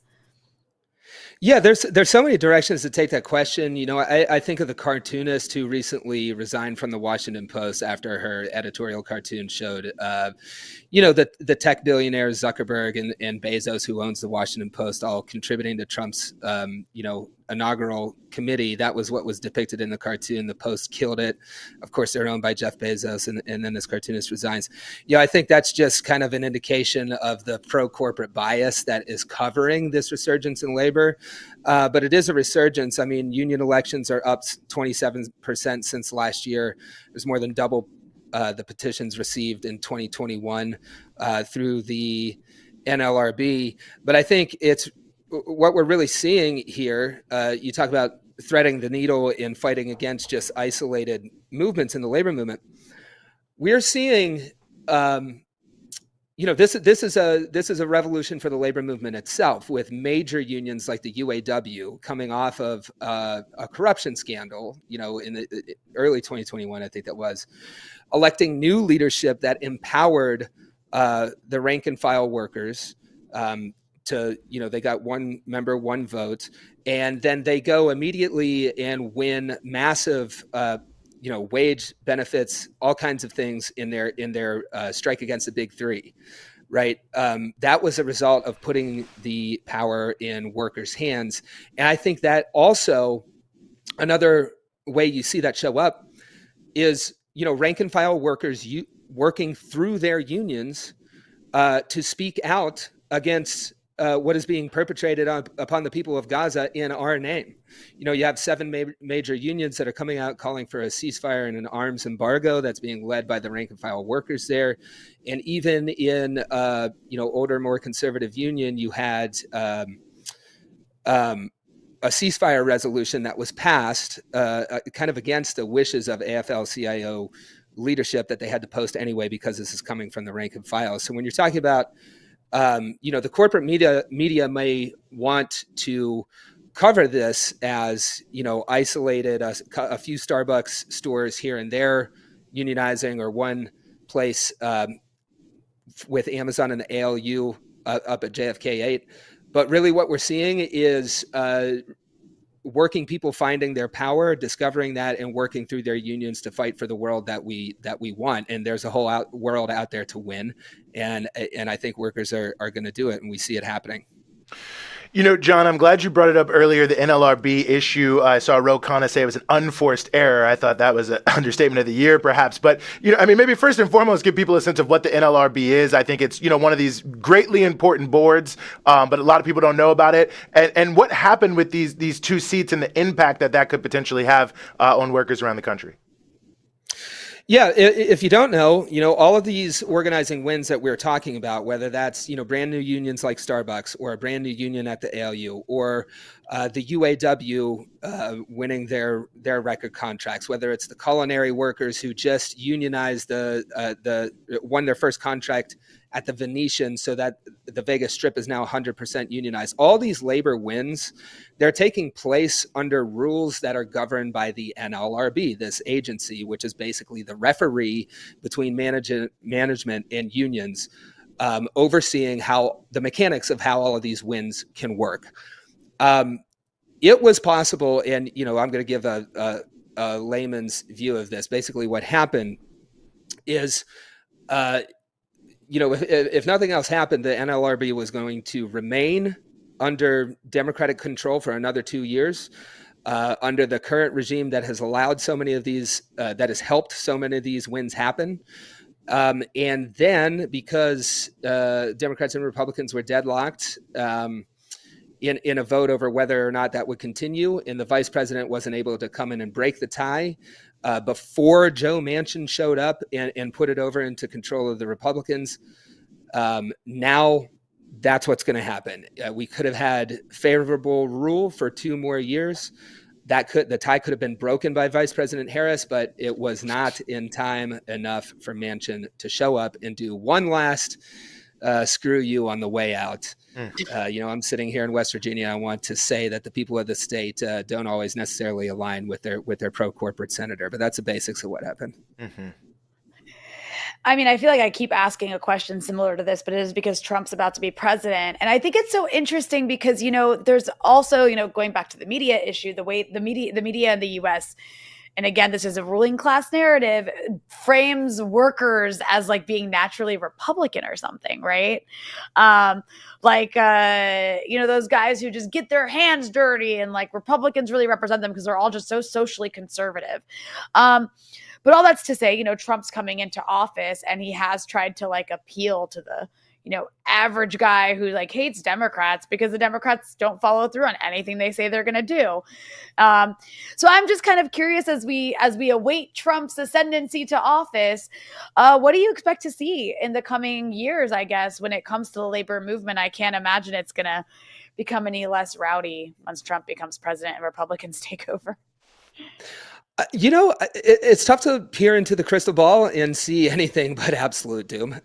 That's mildly a joke. I mean, the news is really depressing. But, one of the things that's on my mind is just a reconciling between these two forces. Public approval of unions is at, an all-time high over 60 years. People are being reintroduced to this. They're finding out that, hey, we can take power into our own hands.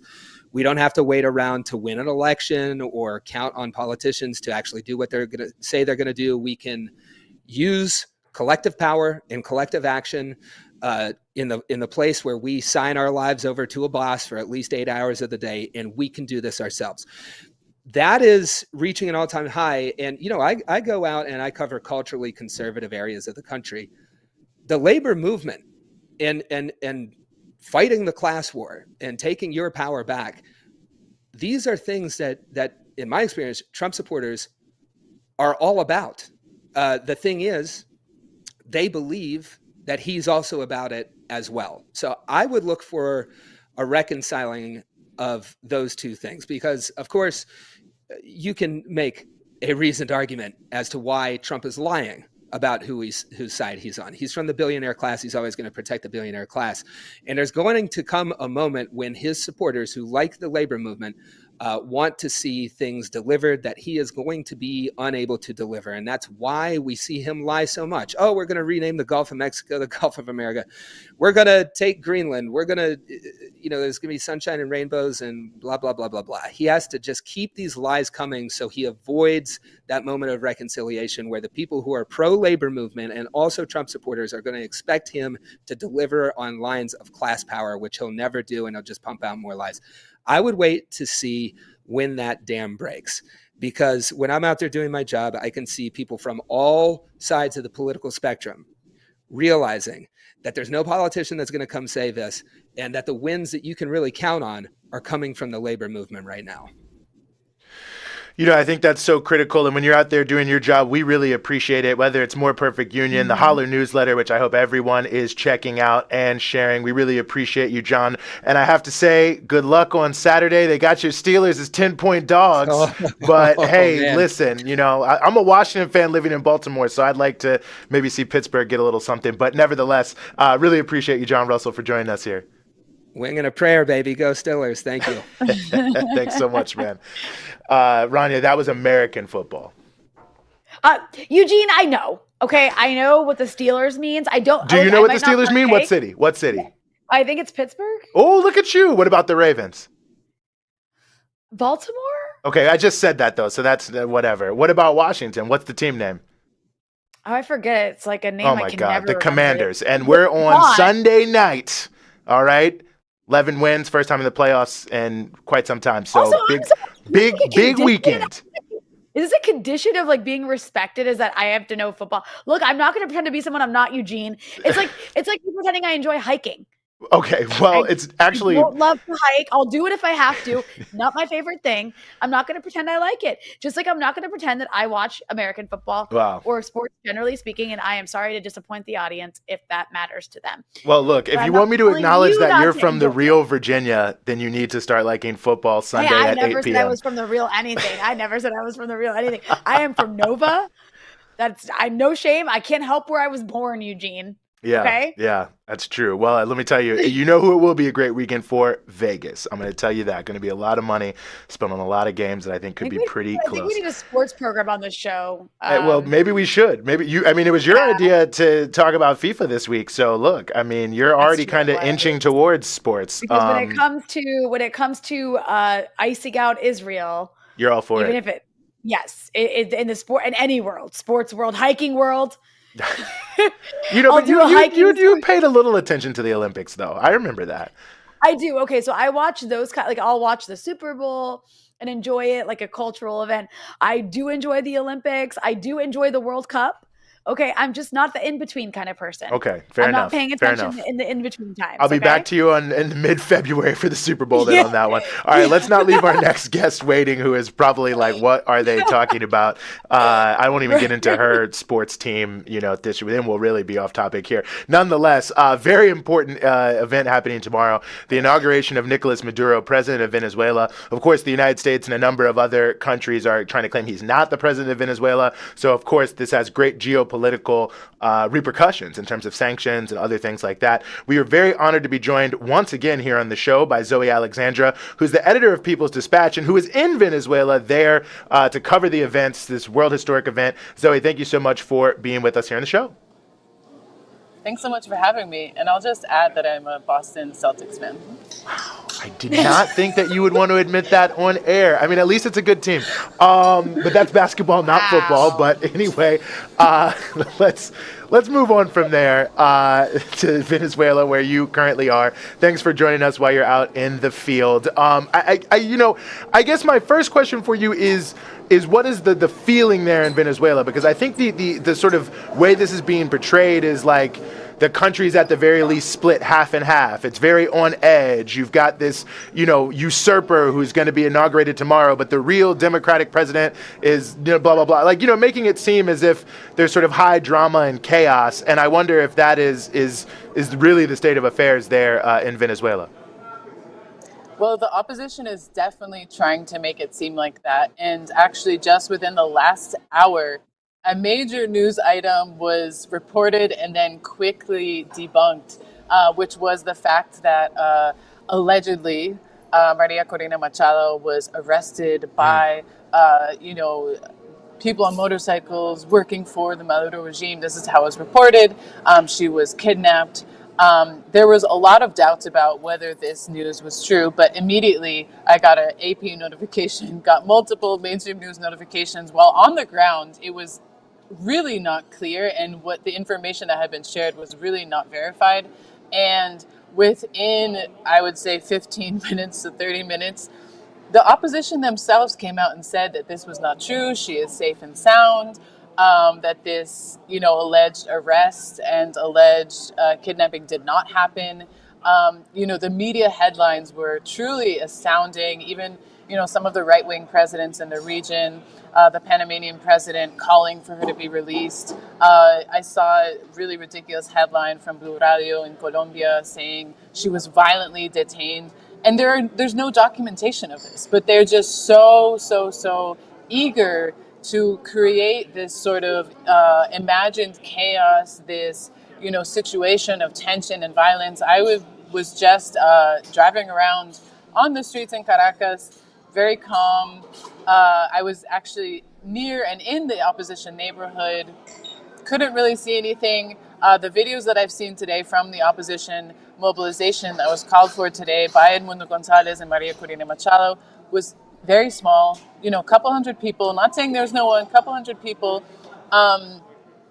Different government officials have said, have joked that her sort of self-kidnapping report was a way to distract from their failed rally, which was kind of the last-ditch effort to kind of create this buzz and create this hype that actually there's a very strong social support for the opposition. But again, there was a huge Chavista march today in the center of Caracas. There has been a permanent vigil essentially around Miraflores Palace. People remember what happened just 5 months ago, July 29th, July 30th, when violent right-wing mobs were on the streets, burning PSUV campaign offices, attacking health centers, destroying monuments to indigenous national heroes. And they don't want that anymore. They do not want this right-wing violence. They want their vote to be respected. They want their institutions to be respected. They want their democracy to be respected. So there's a very high level of mobilization. Is it tense? Yeah, it's definitely tense because people are worried what this kind of insane right wing that was capable, again, of burning health centers, of, burning offices of a party, what they're capable of doing. But it means that people are in high alert. They're mobilizing. They're defending their vote. They're defending democracy. There's going to be, a massive mobilization tomorrow on the swearing-in day. The 10 major streets around Miraflores Palace are going to be filled with people, again, in this permanent mobilization because they do not want any sort of situation where the right wing is able to create these disturbances, create a situation of violent protests in any way to undermine the democratic process. I mean, it's just wild, Zoe, because I was there with you 5 months ago, back during those elections, and you had these violent, like you said, right wingers in the streets. It was quite crazy. In fact, I ended up having to leave early as a result of that. Many people did, because the situation became quite unstable, and then the U.S. media was portraying it as some sort of like protest movement, popular protest movement, because they were refusing to recognize that Maduro won and that Manuel Gonzalez lost.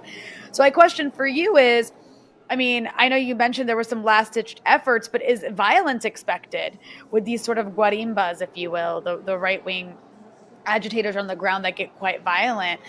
Is that expected to take place at all? Is the country prepared for it?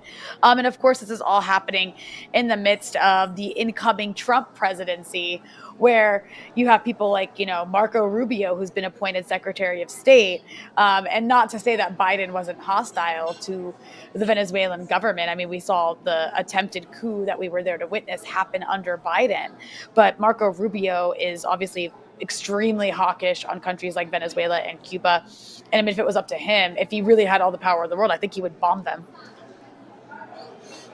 Yeah, I mean, in terms of the situation for tomorrow, as I said, they are prepared, I think, for any situation. That's why there's such a massive mobilization that's going to be on the streets. In Venezuela, there is this concept of civic and military unity. And so tomorrow there will be a massive mobilization of the militias, of the different wings of the armed forces, of the police, all in an effort to secure the streets, to make sure that, there is a peaceful mobilization of the people who are, celebrating the inauguration, who are partaking in what is, again, a part of a democratic process, a celebratory and joyful democratic process. As you can see in the videos, these are mobilizations where there's dancing, there's music. It's a very exciting and energetic, sort of mobilization. And so there are definitely measures in place. I think people really want to avoid a situation like what happened in July, where there were these violent protests. We know that there were actually several people who were even killed during this period, that it was later reported that took place during these days.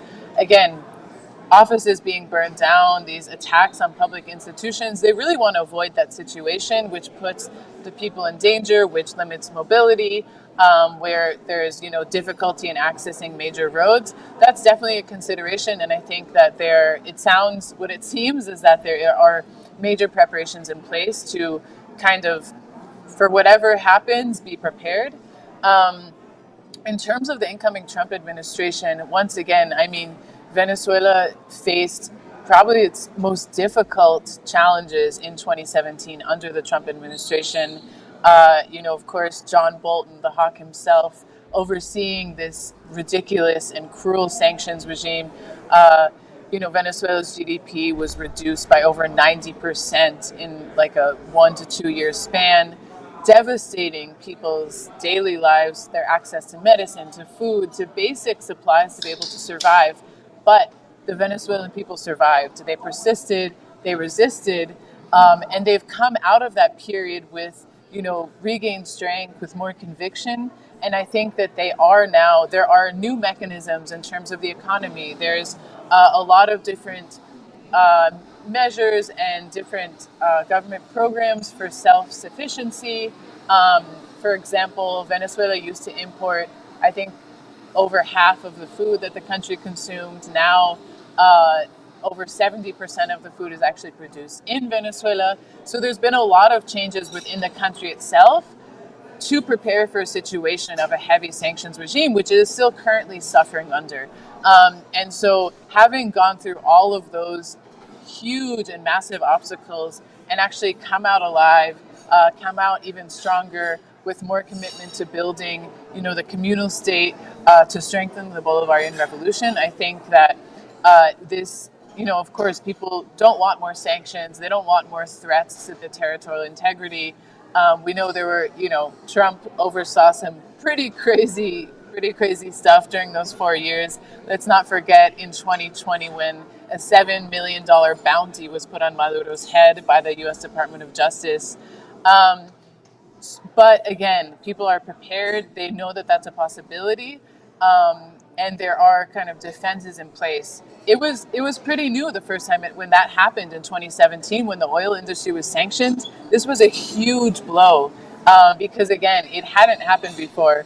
There of course were sanctions before 2017, but none as strict and none as strong as what happened in 2017. So I think Venezuela is approaching the next Trump administration with all of this experience in how to confront sanctions, how to confront these right-wing attacks, and how to strengthen its revolution all that time. Mm-hmm. Well, Zoe, of course, the media in the United States will be, sort of just asserting, I think, all day tomorrow that, of course, the election was stolen, that Maduro did not win the election. We've talked about this before several times around the election, but maybe, briefly, how do you respond to that, or how do you think people should view that issue, maybe is the better way to ask that question, given that this is going to be the sort of unified narrative across U.S. and European media, at least? Yeah, I think it's definitely necessary to respond to this. And there's various things to look at. On one hand, if you look at the reporting that was happening before the electoral process in July, you can see that basically the narratives that these same media sources were pushing was essentially that any outcome, any scenario where Edmundo Gonzalez did not win was necessarily fraud. So there was no question in any of these, mainstream media outlets' minds that they were ever going to validate a Maduro victory. We already knew that. That's been stated, not even in just reference, but that has been very clear, especially from U.S. leaders, from other leaders in Latin America, from right-wing countries. On the other hand, several Venezuelan institutions have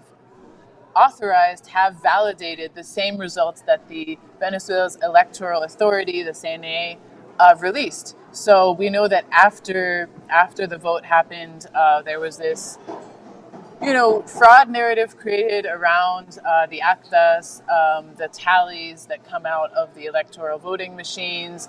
The opposition said that their count said that they had 70% compared to 30% for Maduro, which is also quite improbable, but I'll get to that point afterwards.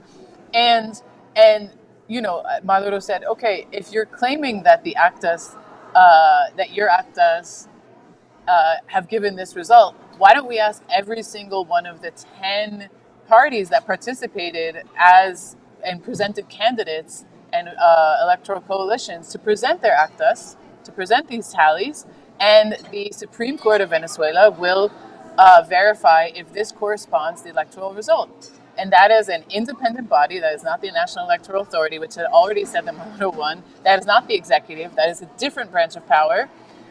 This was a process that took place in August and September. Edmundo Gonzalez refused to participate in this process.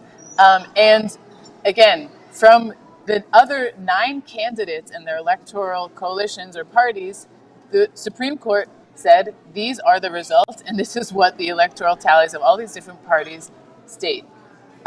So there's many different branches of power of the Venezuelan institutionality that are saying that these results are correct, these results are verified, and so if you have U.S. politicians, Javier Milei saying that no, we don't believe any of these institutions, then okay, then who are you going to trust? You can't just trust one party. If all of the institutions of a country are saying this is what happened, then who are you to give more weight to just one opposition party that has said from day one that they won't recognize any other result besides their own victory?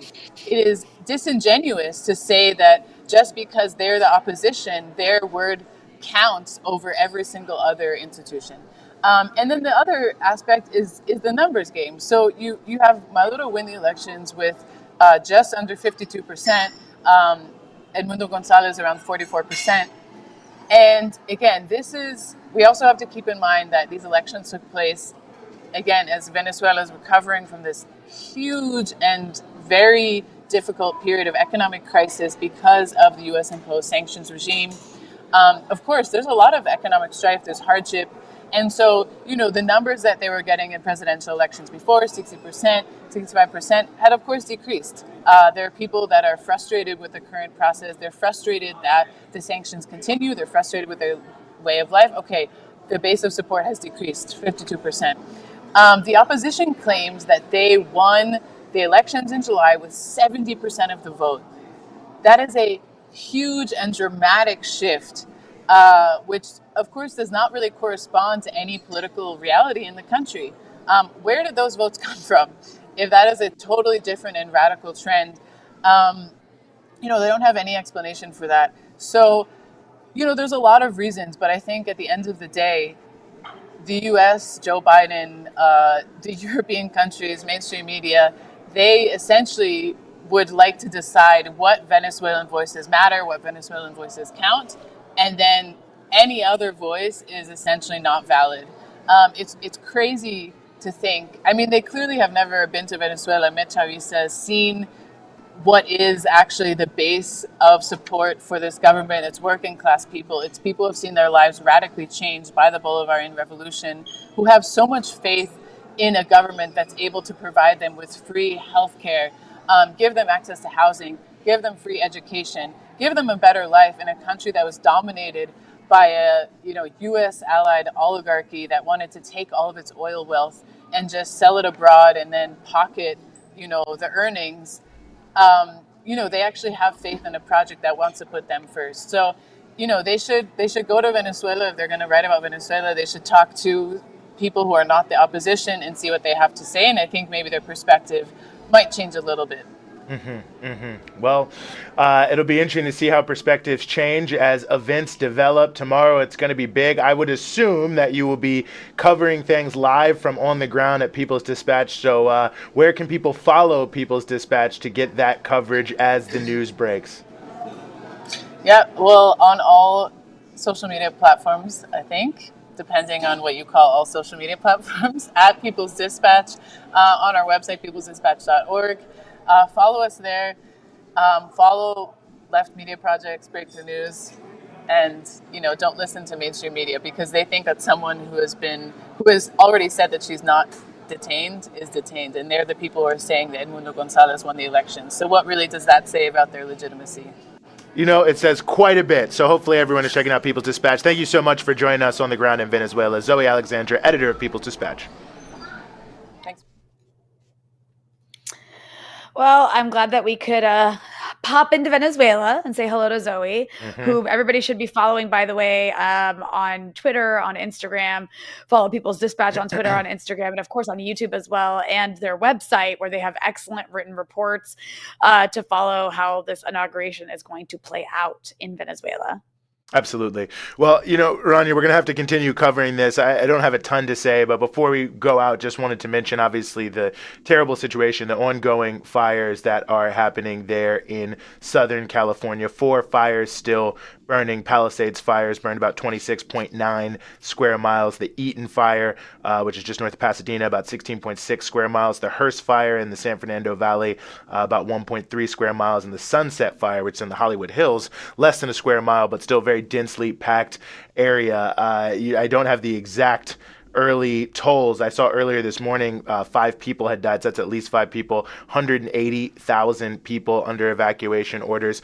Many people losing everything. Their homes, their businesses being burned down. The winds have calmed down a little bit, they say, but unfortunately they are going to, it looks like, perhaps pick back up this evening. So things still very dire there. But, here we are yet again, Rania, on multiple different fronts. These are, some people call them natural disasters because obviously, wildfires have been happening for quite some time. And, in some senses, wildfires do play a role in our sort of cycle of life, if you will, in terms of vegetation and things like that. But these types of devastating wildfires are not really natural disasters. I mean, they're happening more often because of climate change, which of course course, is pushed because of the carbon emissions that the big capitalist corporations have been pumping out with reckless abandon, despite knowing it was going to put the entirety of life on Earth at risk. And also by the practices of many other corporations. When we're talking about Southern California, we have to talk about, these tract homes and these developments where people are building these developments in areas that they know are not really safe. And because the crisis of affordable housing, the lack of any sort of centralized planning, which means we don't have a logical distribution of people around the country. We have everyone starting to cluster in these mega cities, but you have to keep going further and further out because it gets more and more expensive. And these big developers set up these homes and they know it's not safe. They do it anyway. You've got the huge power companies like PG&E who know that their power lines are a problem, but have not been acting with great larceny to address that issue. And when they do, they're looking for handouts to do it, despite making huge record profits. You got insurance companies price gouging people, so people don't even necessarily have the ability to take out insurance or even get the right amount of coverage. So, I mean, you have so many different compounding issues here that are related to this. Obviously, climate change at the core. It's just such a shame, Rania, to see people lose so much, unnecessarily, and the total lack of urgency from all political officials in the United States, in Europe, to actually address this. Despite all the high-flown phrases, none of the plans, including Biden and all these people saying the Democrats, they're doing so much, none of their plans actually will keep us at a level of emissions that isn't going to make problems like this even more worse.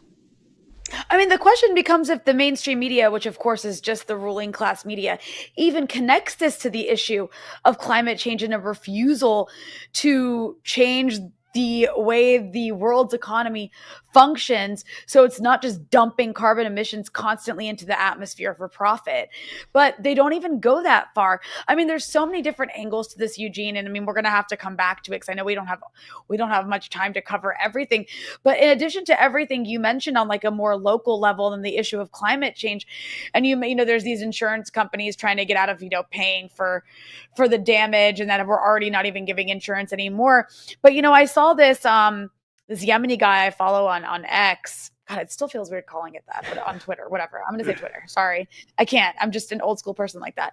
But this Yemeni guy on Twitter was made this comment because, the U.S., I think, bombed Yemen last night, if I'm not mistaken, though my days are blurring together a bit because of jet lag, which I'm going to keep using that excuse for a while. But regardless, the U.S. had bombed Yemen and there was massive fires as a result. And the guy was like, instead of going and helping put out the fires in LA, which I don't know how easy it is to do that. I don't think it's very easy. But instead of going and dealing with that, U.S. officials are busy burning our countries. And it is kind of stunning when you think about it like that. When you think about how negligent the leadership in the U.S. is about so many things, to the point when this horrific, multi-pronged wildfire with hurricane level winds is descending upon so many people we know. I've been messaging friends in LA to be like, are you okay? And a lot of them have actually evacuated because the fires are not under control. And even if your area isn't under fire, the air quality is just horrendous. It's awful. It's horrible. People are losing everything. But it's this country that has so many resources is literally busy bombing Yemen, arming Israel to literally burn Palestinians in their tents. It's just an insane, weird juxtaposition to see one tweet be of the B-roll we have playing right now that a lot of people have probably seen, of this image that went viral of this LA mansion burning, to see images like this of just burnt everything, apocalypse and destruction. And then also juxtaposed with images of Gaza of stuff burning. And I'm just yes, they're different things, but it all goes to the same sort of horrific, rotten ruling elite that are destroying this world, whether through these imperialist wars and genocides or refusing to deal with the consequences of a system that, burns fossil fuels to destroy the world so that they can buy more yachts. Yeah, yeah. No, I think you're making a very good point, and I think that is a good point about fighting the fires. I mean, I know Cal Fire actually it's historically been understaffed for many, many years. I think it was 2021 where like 10% of the workforce quit. They don't get paid that well. They have to work very, very hard. At one point, I don't know if this is still the case, they were having like a 66-hour work week. And this is not easy work, as it were. So this has been a long-term issue. The Forest Service, I know, also is understaffed significantly in this regard. There's roughly 400 prisoners are part of the California prison firefighter program who are also out there. Not that they should put more prisoners out there necessarily. They're making $27 a day, roughly, in terms of what they are. There's a lot of challenges with that program, but it just gives you a sense that, the resources being put towards this are not what's needed given the rise of wildfires. And I think that, it's not just the personnel, it's also the equipment. We're not seeing a serious enough effort to push forward on this. And I think, part of that is I don't know. There's much we could say about that, on multiple different levels. And because California's prisons were so overcrowded, they've been forced to, rightfully so, reduce the number of people in prison, which has meant there's fewer inmate firefighters. That's what the point I was trying to make. I had lost it there. And I'm not saying they should have more necessarily, but the point I'm making is whether you're talking about Cal Fire firefighters, the inmate firefighters they'd use as the stopgap, they don't have enough firefighters. So there's just obviously not enough being put towards resources to actually address this, but we can spend billions and billions of dollars bombing other countries, and it's just shocking, actually, quite frankly, on multiple different levels. So we'll come back to this. We'll talk more about this. We'll talk more about all the implications as we move forward here. But that's going to do it for us here today on the freedom side. Rania, anything you would like to add before we get out of here? Yes, in this increasingly apocalyptic world, you should, first of all, like, subscribe, and share all this content at Breakthrough News. But if you can, please become a member of Breakthrough News. For as little as $5 a month, go to patreon.com/Breakthrough News. Become a member. Contribute to independent media that can bring you not only the truth, but also really cool exclusive merch like that mug that Eugene is holding up, in addition to exclusive parts of our programming here at Breakthrough News. I really do encourage you to become a part of independent media by helping to fund it. It's the only way we can continue to function and grow. Absolutely. Shout out to whoever gave the $100 anonymously today while we were doing the show. Obey Man, shout out to you for your donation. Firmware and Tragedy Equals Comedy, also shout out to you for your donation. I've read your name a couple times here, so shout out to you for consistently donating Tragedy Equals Comedy. That's going to do it for us. For myself, for Rania, Khalek, for the whole Breakthrough News team, we will see you next time.